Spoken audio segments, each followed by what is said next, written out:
exceptional skills in those areas. And I just hope I'm able to witness just part of that.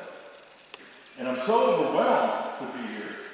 Again, this is far exceeds anything I imagined it would be. Far exceeds. So just know I'm happy to be here. I hope to come back and hear that word Karibu again many times. And I hope God blesses you. Some of you, the way you have been looking at your life, the way you have been thinking, your perspective about life, by the time you come out of this KCTI, you'll be a different person altogether. You'll be like Moses climbing down from Mount Sinai.